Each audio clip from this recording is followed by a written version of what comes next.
our next speaker is going to glide your fear away. So let's welcome Mr. Avi Malik.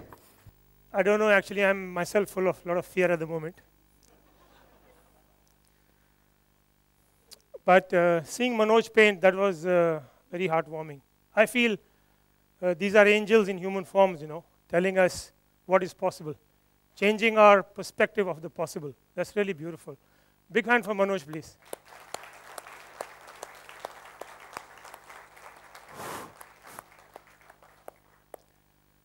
It's been a very wonderful day for me. Incredible speakers. Thank you, Pfizer, for this great idea. And wonderful people. Thank you very much. I've learned so much today. Thank you very much. So I'm here today to talk about getting outdoors, playing in nature, and discovering your true self through flying, because that's been my life.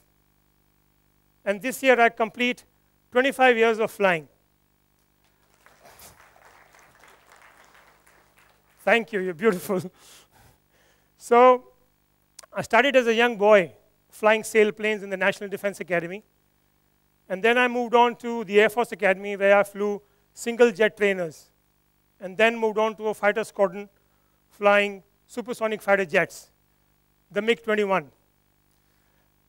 But then I discovered a very new form of flying, paragliding.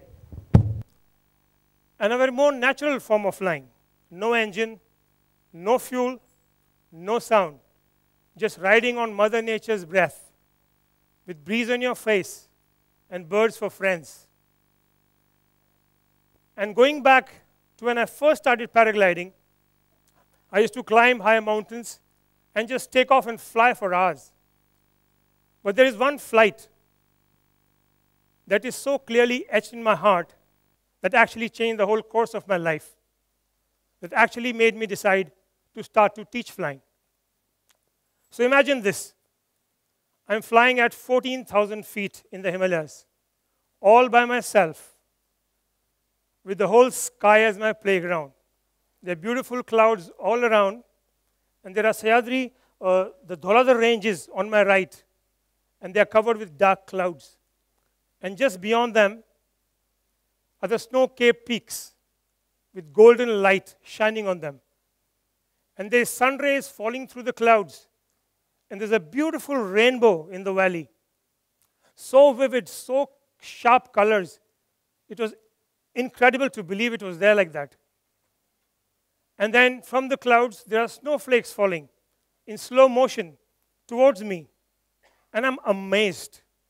Such immense beauty of nature. I was awestruck. There were no words to describe this, but I felt my whole life was worth that one moment of beauty. And I was so full of gratitude that the only word that were coming in my mouth was, thank you, thank you, thank you, thank you for this. And from this, an impulse, a thought came to my mind that this needs to be shared. And a dream was born to start to teach flying. And so I came to the Sahyadri ranges. And in Mumbai here, I met my wife, Anita, who was already in love with the outdoors and was happy to join me in my madness to start this flying school together. But I must share with you that back then, it was not easy to convince people to jump off mountains to see bliss and beauty. And we don't have a culture of adventure sports in our country. And there were no roadmaps or somebody to follow. But our belief and faith was in the beauty of the sport itself. Now, paragliding is not about quick fixes. It's not about adrenaline rush. This sport is about the discipline of learning the art of flying. It is about freedom. It is about connecting with nature. It is about developing a relationship with nature.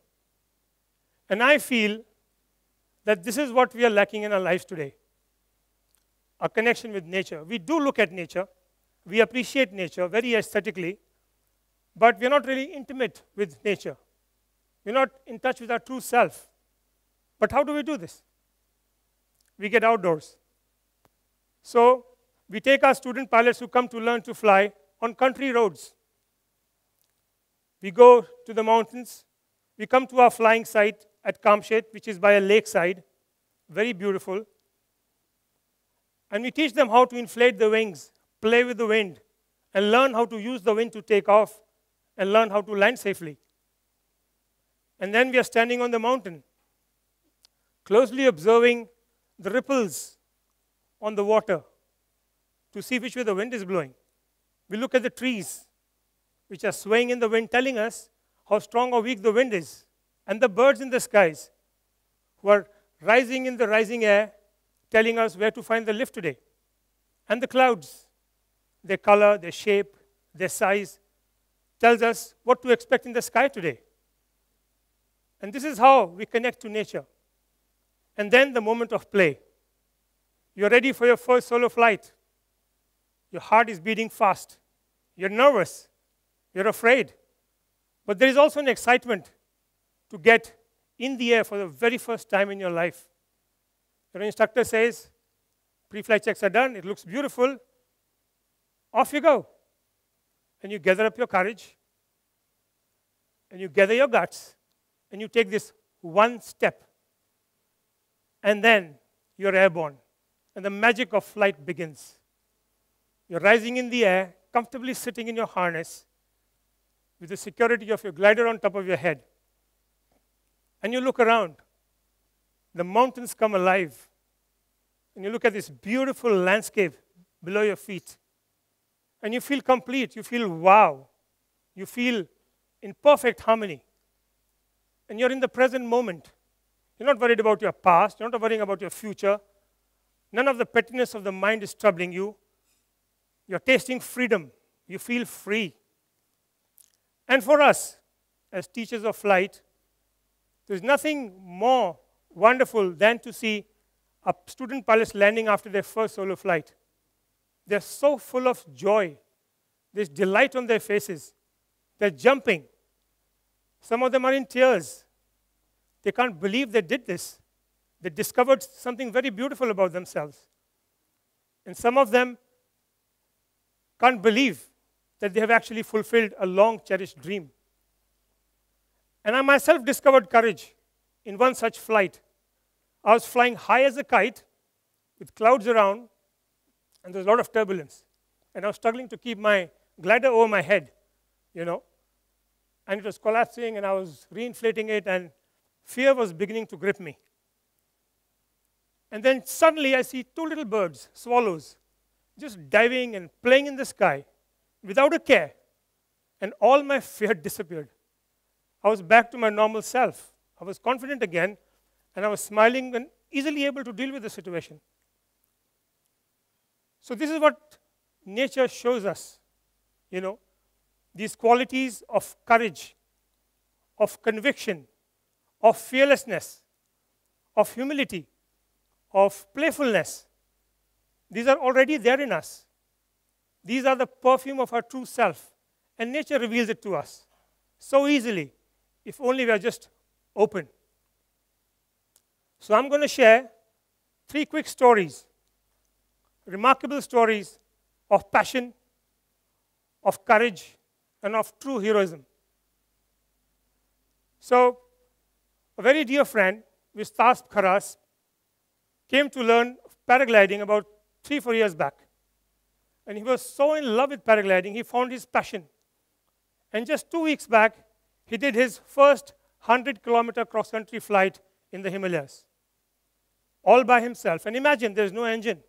You're flying at 30, 40 kilometers per hour. You're totally dependent on nature. You're looking for rising pockets of air, which are known as thermals, to gain altitude, cross valleys, look for another one, and imagine covering 100 kilometers. This must have transformed this person. And then Sven Noben, a wonderful gentleman from Belgium. He had one dream as a child. He wanted to learn to fly. His only challenge, hearing impairment. He tried in several schools in Europe, but was denied. But he did not give up on his dream. He writes to a school in India, And I say, yes, if you can think about it, it must be possible. He comes, and it's so interesting now to develop new ways of, communicating.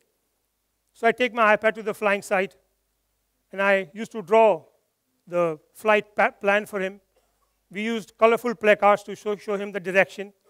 I planted instructors on the hill to show him when to turn. And by the end of just a week, he was soaring in the sky for 1 whole hour, fulfilling his long-cherished dream. Now, this is courage. And just last week, Devanshu from Pune calls us and says, I want to fly. I said, oh, no problem. Welcome. He says, I have a little problem. I said, go ahead. He said, I can't see. I said, okay. But my heart is going, yes, we can do this. And I said, yes, please come over. And then a journey begins with Devanshu to discover new ways of communication and use the sense of touch and the sense of feel. Now, Devanshu can't see a glider. He can't see the mountain. He can't see me. And then I use a para model to make him feel what a glider looks like, to give him the concept of what he'll be flying with.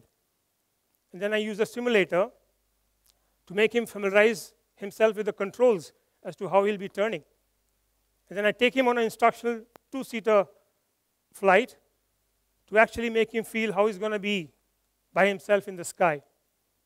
And then the day arrives, and Devanshu is ready for flight. And I'm pacing up and down on the ground, waiting for the winds to be just perfect. And nature also plays with you.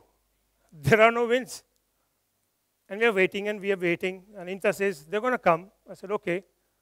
And then grace comes always, And beautiful breeze blows, and Devanshu takes off this huge leap of faith into the sky to fulfill his dream. And I am guiding him in the air.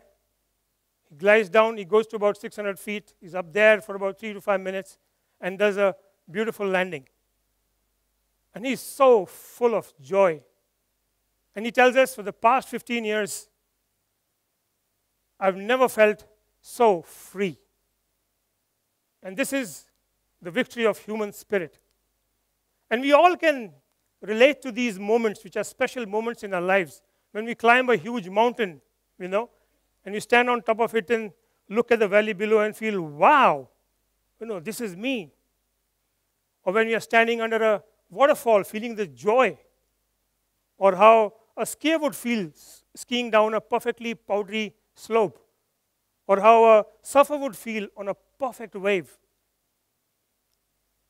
Or how a paraglider pilot would feel in the sky, all by himself with clouds and birds around. So these are very special moments. These are the Zen moments. These are the wow moments, where actually the time stands still, where there are no boundaries, and our true nature stands revealed, full of joy and full of bliss. And I think this is Sat Chit Ananda. And with that, I'd like to thank you. Thank you.